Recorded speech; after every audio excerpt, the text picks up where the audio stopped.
1962. This is where everything truly starts to change, because up until this point, many American cars were still balancing luxury, size, comfort, with a bit of performance. But now, power starts taking center stage. The engines are getting bigger, the brands are becoming more aggressive, and the cars begin to feel more serious, faster, but also more intentional. So in this video, you're going to discover the fastest American cars of 1962. And once you see them, you'll understand exactly why, after this point, everything changed. 1962 Mercury Monterey S55. This car doesn't seem rushed, but it has far more strength than it appears to, because the Monterey S55 exists exactly in that space where American cars were beginning to change. It still carries the size, the comfort, the elegant presence of earlier years, but now it also wants performance. And you can feel it. Imagine the context. Mercury trying to position itself as something more exclusive than Ford, but without reaching the absolute luxury of Lincoln. And to achieve that, it needed cars with more personality, more presence, more character. And the S55 was one of the clearest answers.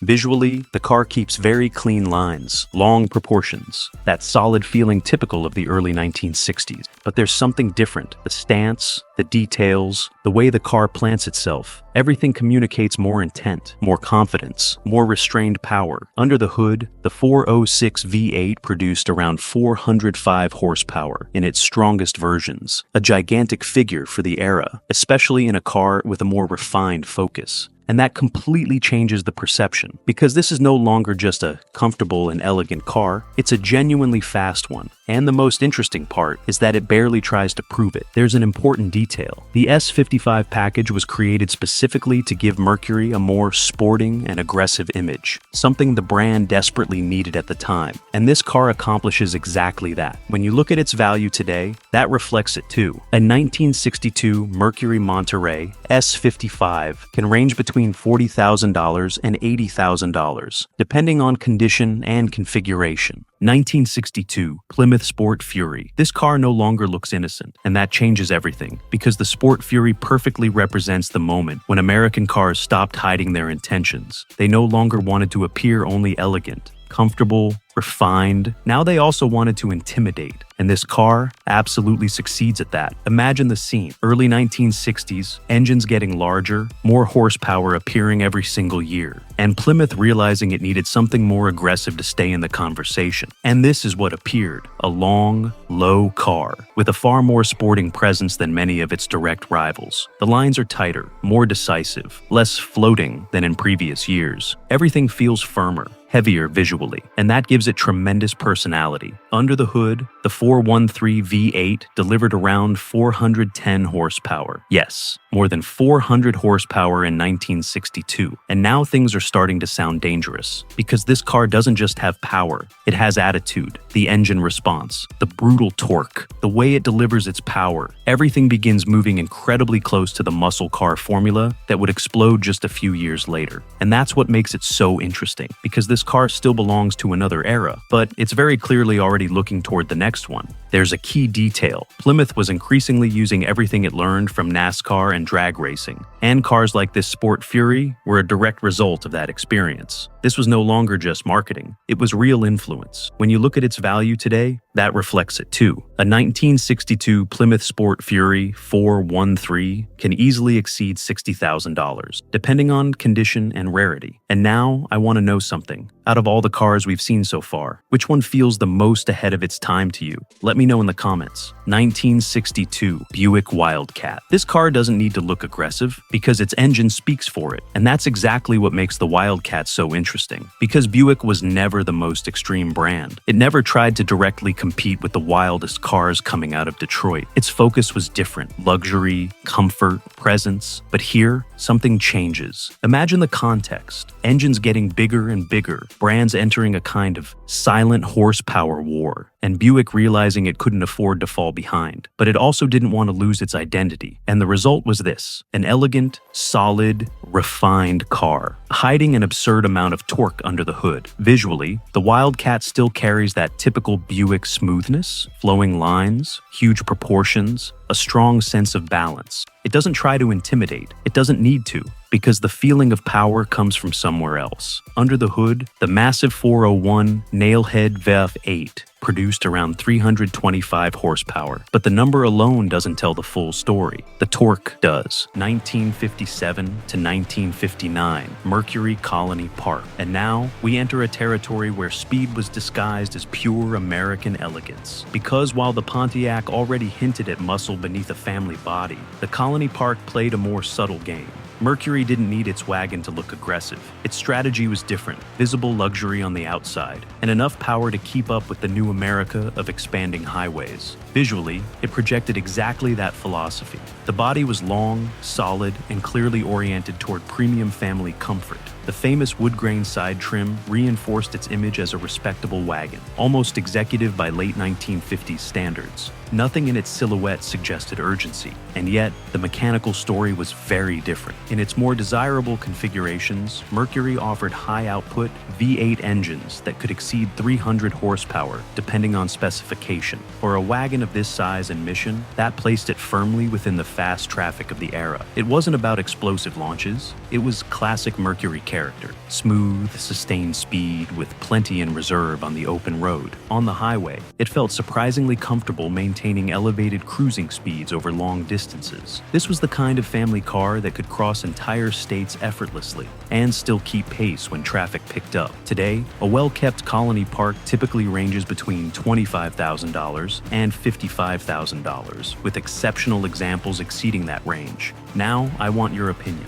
Between the elegance of the Buick Caballero, the presence of the Pontiac Safari, and the fast luxury of the Mercury Colony Park, which wagon feels the most complete in this group? Tell me in the comments, because what comes next takes us back into Mopar territory with a very different approach. 1956. Chrysler New Yorker, Town and Country. And now the conversation clearly moves up a level, because while some wagons on this list aim to surprise with strong performance, Chrysler was playing in a completely different league. Here, speed didn't come disguised as a basic family hauler. It came paired with heavy luxury and one of the most respected power plants of the entire decade. You already know the key name, Hemi. Visually, the Town and Country projected exactly what Chrysler wanted to communicate in the mid-1950s: authority. The body was long, imposing, and carried that almost institutional presence few wagons of the time could match. It didn't look hurried. It looked like it didn't need to be. But beneath that calm presence was something very serious. In 1956, it could be equipped with a 354 cubic inch Hemi V8 producing around 280 horsepower. For a luxury wagon of this size, that level of power placed it comfortably among the most capable family haulers on the highway in the second half of the 1950s. This wasn't nervous acceleration. It was deep, steady thrust, and very hard to ignore on the open road. Where this Chrysler truly shined was on long-distance travel. At elevated cruising speeds, the car felt solid, stable,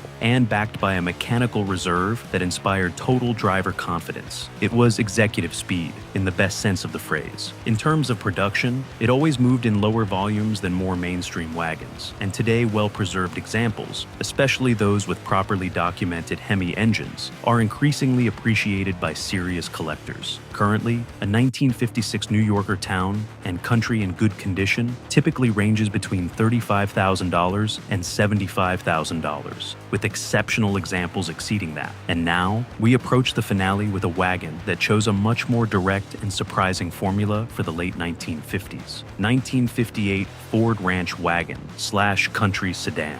And this is where Ford enters the conversation, with far more seriousness than many people remember. Because when people talk about fast wagons of the 1950s, the spotlight almost always goes to GM or the big Mopars. But Ford had long understood something important. In the new highway era, even the basic family car needed enough power to cruise with authority. And these wagons did exactly that, better than their image suggested. Visually, both the ranch wagon and the country sedan carried a clean, functional, very American look. There was no unnecessary drama and no obvious performance pretension. They were honest family cars, well-proportioned and clearly designed for daily use. But this video isn't about appearances. It's about what happened when the throttle went all the way down. In their stronger V8 configurations, Ford offered engines approaching 300 horsepower by the end of the decade. In a full-size wagon, that was more than enough to maintain highway speeds with complete confidence against much of the era's traffic. It wasn't the flashiest in the group, but it was one of the most capable when the road opened up. Long-distance cruising was especially convincing.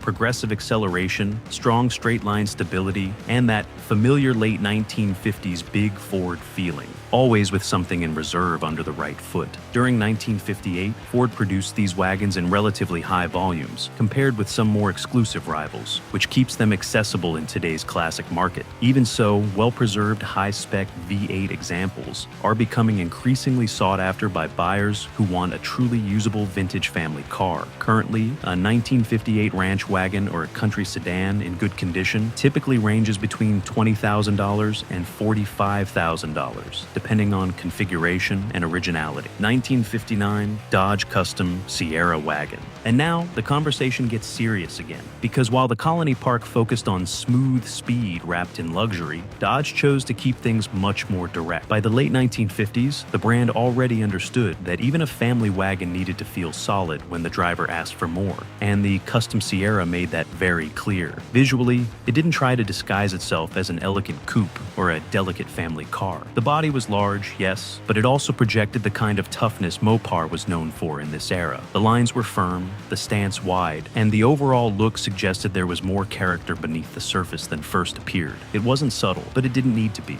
because once again, the main argument was under the hood. In 1959, it could be equipped with large displacement V8 engines producing over 300 horsepower in its strongest configurations. For a full-size wagon, that placed it comfortably among the family haulers capable of maintaining fast highway speeds on America's growing interstate network. Today, well-preserved custom Sierras are becoming increasingly uncommon on the classic market, especially properly documented V8 cars. Depending on condition, a 1959 example typically ranges between $25,000 and $50,000, with especially original units gaining interest among old-school Mopar enthusiasts. 1957 to 1959 Plymouth Suburban. And to close this list, we return to a philosophy that in the 1950s could be dangerously effective: speed without showmanship. Because while some models we saw today leaned on visible luxury or dominant presence, Plymouth played a different card with the Suburban. On paper,